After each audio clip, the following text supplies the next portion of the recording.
بسم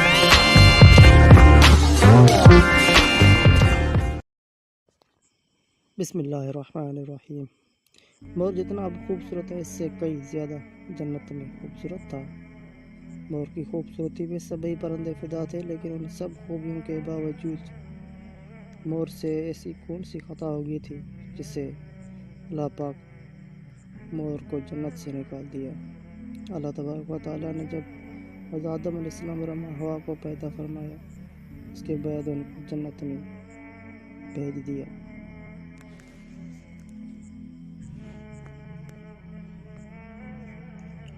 وہ دونوں جنت میں بہت ہی پرسکون رہتے تھے، بہت ہی لذیذ میوہ پھل کھایا کرتے تھے، لیکن ایک اناج جس کو کھانے سے اللہ پاک نے منع فرمایا، اور وہ اناج گندم تھا، کیونکہ شیطان حضرت آدم علیہ السلام کی وجہ سے ہی جنت سے نکالا جا چکا تھا۔ اسی وجہ سے شیطان کی حضرت آدم علیہ السلام سے دشمنی ہو گئی تھی۔ شیطان یہ چاہتا تھا کہ وہ کسی بھی طرح حضرت آدم علیہ السلام کو جنت سے نکال دیں اور ساتھ میں ماں حوا کو بھی جنت سے نکال دیں۔ جب شیطان کو یہ خبر ہوئی کہ حضرت آدم علیہ السلام کو تمام میوے کھانے کی اجازت ہے لیکن گندم کھانے کی اجازت نہیں ہے، تو شیطان انتقام کی آگ دل میں لیے جنت کے دروازے کے پاس بیٹھ گیا اور 300 سال تک وہاں پر بیٹھا رہا کہ کوئی جنت کے دروازے سے باہر آئے اور شیطان اس سے بات کر سکے۔ ایک دن اچانک سے مور جنت سے باہر آ گیا۔ شیطان اس کو دیکھتے ہی بہت خوش ہو گیا۔ شیطان نے پوچھا، اے خوبصورت پرندے، تم کون ہو؟ مور بولا، میں مور ہوں، اب تم اپنا تعارف کراؤ۔ شیطان نے جواب دیا کہ میں عالم کروبیہ کا ایک فرشتہ ہوں، میں اللہ پاک کی عبادت سے ایک پل بھی غافل نہیں ہوں۔ میں چاہتا ہوں کہ میں جنت میں جاؤں، وہاں کی نعمتوں کا اپنے آنکھوں سے مشاہدہ کروں۔ شیطان مور سے کہنے لگا کہ تم مجھے جنت کے اندر لے جاؤ، میں تمہیں 3 ایسی باتیں بتاؤں گا جس سے تمہیں ابدی زندگی حاصل ہو جائے گی، تمہیں بڑھاپا اور بیماری نہیں آئے گی، تم ہمیشہ جنت میں ہی رہو گے۔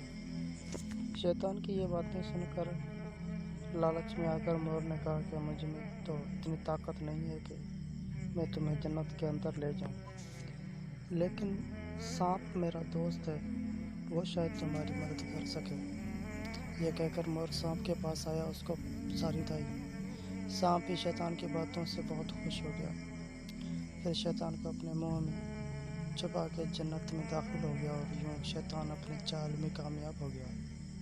جنت کے تمام نگہبانوں کو یہ معلوم تھا کہ شیطان یہ چال چل رہا ہے اور جنت میں داخل ہو چکا ہے۔ فرشتے شیطان کو جنت سے نکالنے لگے، تبھی اللہ پاک کا حکم ہوا کہ اس کو ابھی تک جنت میں ہی رہنے دیا جائے۔ وہ فرشتہ اللہ تبارک و تعالیٰ کے حکم سے رک گئے۔ شاید ہی حضرت آدم علیہ السلام کا امتحان تھا۔ شیطان حضرت آدم علیہ السلام کے پاس اور اماں حوا کے پاس جا کر اپنی محبت کا اظہار کرنے لگا۔ وہ دونوں ہی شیطان کو پہچان نہ سکے، کیونکہ ماضی کے مقابلے میں شیطان کی شکل تبدیل ہو چکی تھی۔ شیطان کہنے لگا کہ میں چاہتا ہوں کہ آپ ہمیشہ جنت میں اسی طرح زندگی گزاریں، ہمیشہ خوش رہیں۔ حضرت آدم علیہ السلام اس کی بات بہت غور سے سننے لگے۔ شیطان نے کہا، اگر آپ میری بات مان جائیں تو آپ کو جنت کی اور بھی تمام سہولتیں ملیں گی۔ حضرت آدم علیہ السلام شیطان کے بہکاوے میں آ کر کہنے لگے کہ یہ کس طرح ممکن ہے؟ شیطان کہنے لگا، ایک گندم کا دانہ اگر آپ دونوں چکھ لیں تو آپ کو ابدی حیاتی حاصل ہو جائے گی اور آپ جنت میں ہی رہیں گے۔ یہ بات سن کر حضرت آدم علیہ السلام کے دل میں رجحان پیدا ہوا، لیکن ان کے دل میں اللہ پاک کی نافرمانی کا خوف غالب آ گیا۔ جب اماں حوا شیطان کی باتوں میں آ گئی، جس پر اماں حوا نے حضرت آدم علیہ السلام کو راضی کر لیا، پھر اس کے بعد ان دونوں نے اس گندم کے دانے کو چکھ لیا۔ جیسے ہی گندم کا دانہ ان کے اندر گیا تو دونوں کی 70 واضح ہو گئی، جس کے بعد دونوں اپنے اپنے 70 چھپانے لگے اور خوف خدا سے کانپنے لگے۔